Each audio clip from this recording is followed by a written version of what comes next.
Bom dia, boa tarde, boa noite, meu nome é Gabriel Araújo e juntamente com o professor Luiz Fernando Tosta Barbato, nós vamos apresentar o projeto A Destruição de Reputações e as Redes Sociais, uma análise da banalidade do mal a partir do filme Rede de Ódio.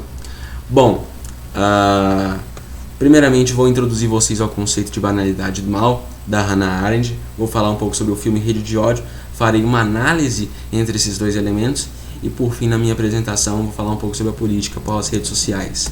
Essa aqui é a Hannah Arendt, ela era uma filósofa alemã que durante a Segunda Guerra Mundial ela fugiu da Alemanha pelo fato de ela ser judia.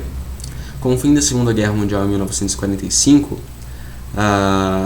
vários nazistas fogem para a América do Sul. Entre eles, o nazista que nós vamos falar nessa apresentação, Adolf Eichmann. Ele foge para a Argentina, onde ele é preso, ele é levado para Jerusalém e ele é julgado e condenado lá em Jerusalém. O Adolf Eichmann tinha sido uma das grandes mentes por trás do Holocausto, plano que matou mais de 6 milhões de judeus. Durante todo o julgamento, as pessoas presentes estão pensando que ele vai se revelar um grande monstro nazista por causa dos atos dele, mas na realidade ele se revela um burocrata, um grande funcionário público que estava ali apenas para cumprir as ordens que ele havia recebido da melhor maneira possível, sem se importar com as consequências morais dos atos dele.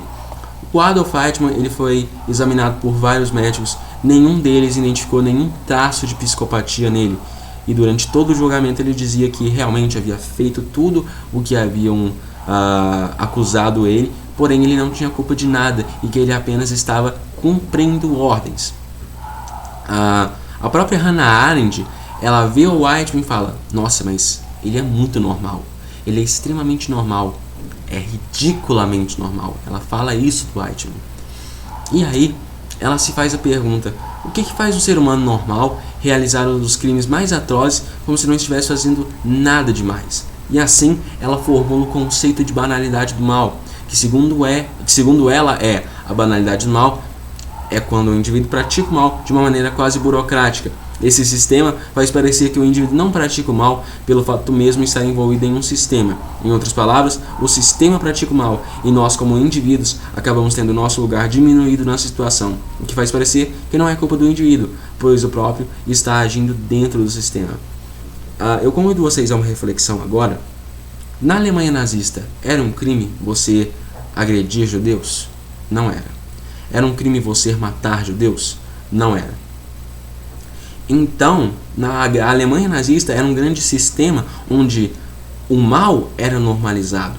Matar judeus era algo normalizado. O mal era banalizado nesse sistema. E o Adolf Eichmann, para ele estava apenas cumprindo ordens, ele não estava se importando com as consequências morais dos atos dele. E ele agia como uma grande peça desse sistema. E de fato, esse sistema faz parecer que o indivíduo não pratica o mal pelo fato de ele estar envolvido no sistema. Então as ações do Eichmann, elas ficam diminuídas pelo fato de ele estar envolvido em um grande sistema.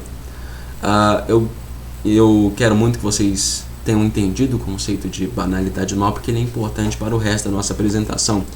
E agora eu gostaria de falar sobre o filme Rede de Ódio. E nesse filme nós temos o protagonista Tomás Gienza, e ele trabalha numa empresa de marketing político e difamação pelas redes sociais. De forma análoga ao Eichmann, o Tomás ele não se importa com as consequências morais dos atos dele.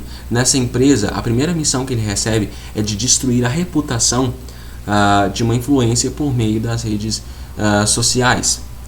E ele se utiliza de vários métodos para destruir a reputação dela.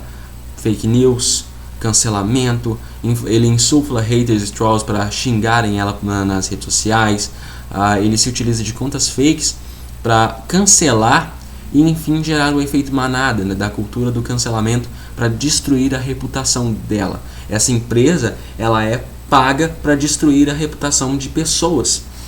Então essa empresa, se nós formos pegar essa empresa e analisarmos pela óptica da banalidade do mal, ela é um grande sistema onde o mal é banalizado. E o Tomás, ele é um funcionário burocrático que não está se importando com as consequências morais dos atos dele, ele está ali apenas recebendo ordens e ele quer executar essas ordens da melhor maneira possível. Então ele mesmo não reconhece o mal que ele faz para essas pessoas que ele está destruindo a reputação. Então nesse sistema, nessa empresa, o mal foi banalizado, foi normalizado.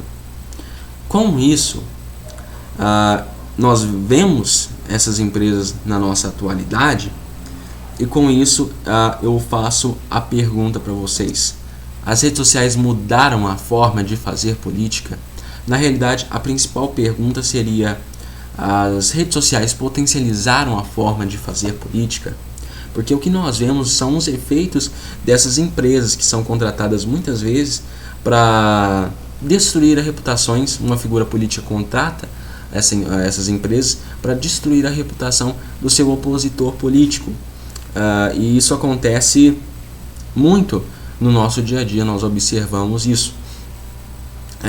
A política ela se tornou propensa, né, para essa banalidade do mal, e as redes sociais sem dúvida potencializaram essa forma de fazer política.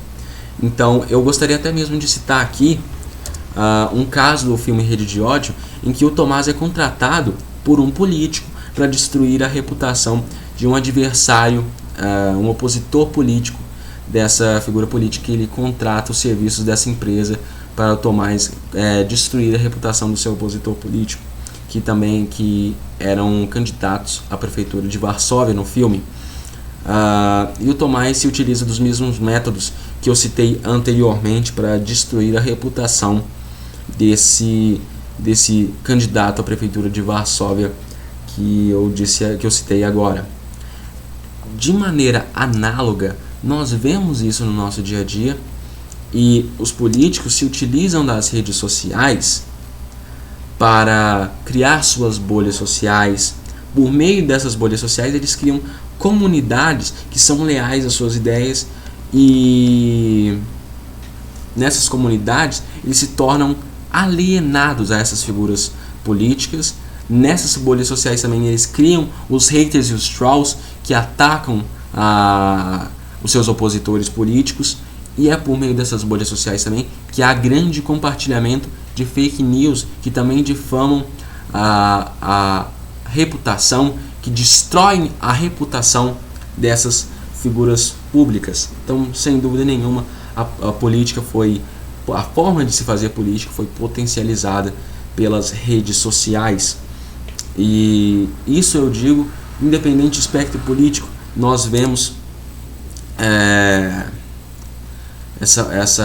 essas empresas atuando em prol de candidatos, então destruindo reputações, né, de opositores políticos daquela figura, e mostrando a banalidade do mal, né, nessa destruição de reputações.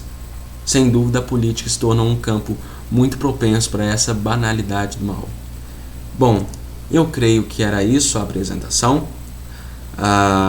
Essas foram as minhas referências usadas nessa apresentação durante o projeto.